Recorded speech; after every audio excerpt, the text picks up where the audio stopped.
So I don't think it's a surprise to anyone that I grew up playing MMORPGs, starting with RuneScape all the way back in elementary school.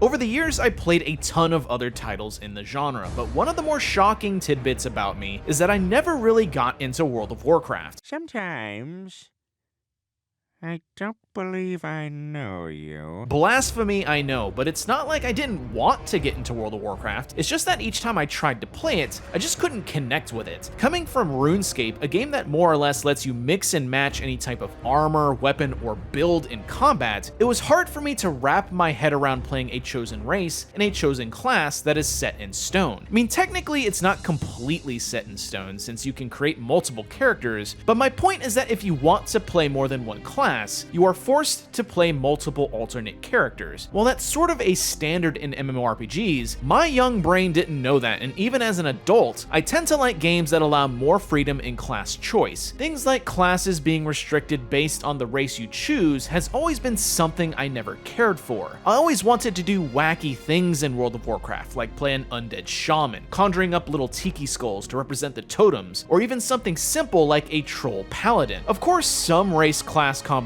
were added in later World of Warcraft expansions, but I always wished Blizzard just let us create whatever our hearts desired. Hence why I couldn't really get into World of Warcraft. So imagine my delight when I came across Project Ascension. Finna bust a nut.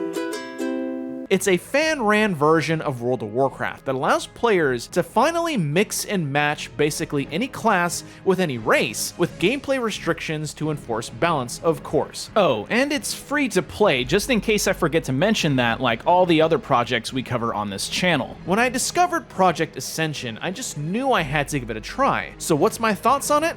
Let's discuss.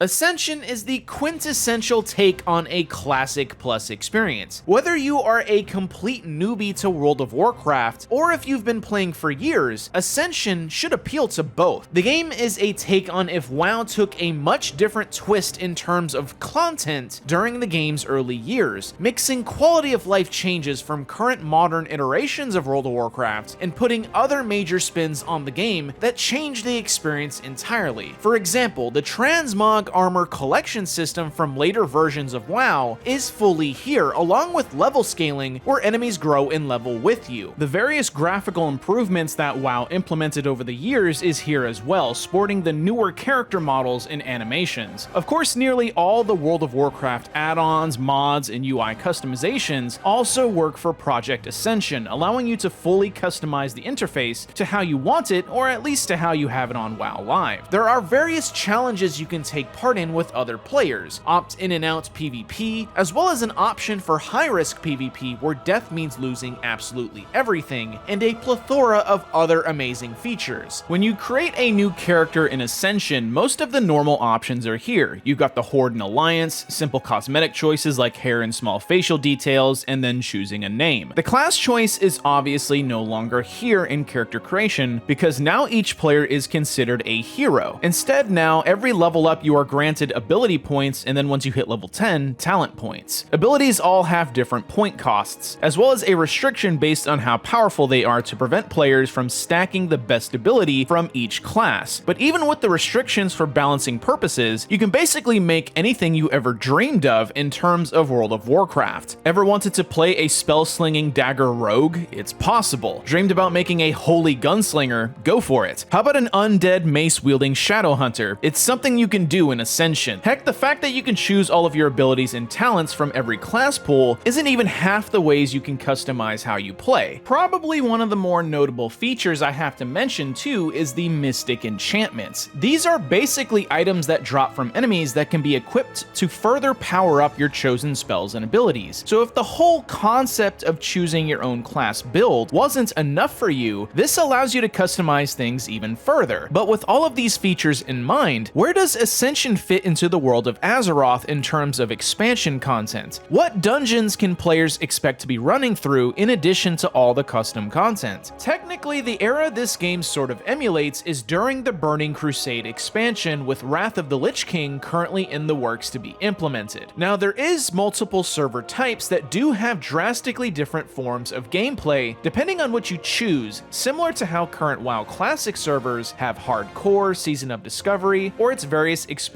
era servers. Ascension has quite a few different types. Area 52 is their main server that basically has all the main gameplay features people would be looking to play. Elune, as it's currently called, is the draft mode server where players randomly get assigned skills. The server rotates based on seasons, with it currently being on Season 9. The last couple of various choices range from public test servers to a fully unique server that the Ascension team created, with custom classes that offer an alternative to people who want structured classes versus the freeform class-free gameplay of the normal server. You do have to unlock that server though. What? Now, everything with this modded project isn't perfect as you can imagine. Obviously, with all the changes in freedom of choice in builds, spells, abilities, talents, etc., balance is all over the place. A ton of the builds people will create will be relatively underpowered, and there will be an optimal way to build your character, especially for PvP. To be fair though, you can check out optimal player builds using the game's built-in Hero Architect menu, where you can see recommended specs that players are using for PvE or PvP. Another weird thing to see on a fan project is a fully fleshed out cash shop. Now, it is called a donation shop here, so there is a distinction, but there are items in there that raise an eyebrow. Things like a portable bank, XP potions, and other convenience items in the donation shop. Now, these can be earned in-game from the auction house if you purchase them from another player, but it's just a bit jarring to see it here. Regardless of the donation shop having items that grant convenient advantages, the game is fully free to play. Ascension has a huge following behind it when compared to other fan project servers, most likely just due to the sheer population that World of Warcraft has had in culture over the past 2 decades it's been around. You'll have no shortage of ever finding people to play with, because on an average day, there's thousands of players actively playing versus other projects, or it might be lucky to see near 1,000 players. Now, that community of thousands of players are strangely quiet, most likely just due to most people probably talking to each other in Discord nowadays rather than in-game. Now, this could have been a way to eliminate the constant toxic barren chat of old days, but for some reason, at least on my client, the world chat was disabled by default. I had to go into the chat settings and turn on the Ascension world chat just to feel like I wasn't alone in this game. Ascension is definitely a unique way to experience World of Warcraft and play in a way that spins it on its head. I think with its various game modes, it can hold the attention of players for quite a while, but I can't help but feel with all of these different game modes and seasonal servers and such, splitting the player base constantly does feel like it can make the population feel a bit lower than usual. Don't get me wrong, there is definitely players running around in Ascension, but the gameplay is definitely geared to be solo friendly. You don't see too many quest groups going on or people shouting for low level groups, which is a bit of a shame, but realistically, most players are probably running content at endgame. So the obvious solution there is to join the mini guilds advertising in World Chat, or simply jump into Ascension with friends. In reference to my Toontown Corporate Clash video, it's hard to actually believe that private server projects like this are able to drastically change how much the game is played. As little as maybe 10 years ago or so, major overhauls to these games like Project Ascension would have never thought to have been possible. Conversations at the lunch table with my friends who played World of Warcraft in high school would have been us brainstorming what it would be like to mix and match classes like you can in Ascension. I think if you are just bored with WoW currently, or just wanted to experience something incredibly different, then I would imagine Project Ascension has probably piqued your interest like it did for me. But there is also nothing wrong with the current live version of World of Warcraft.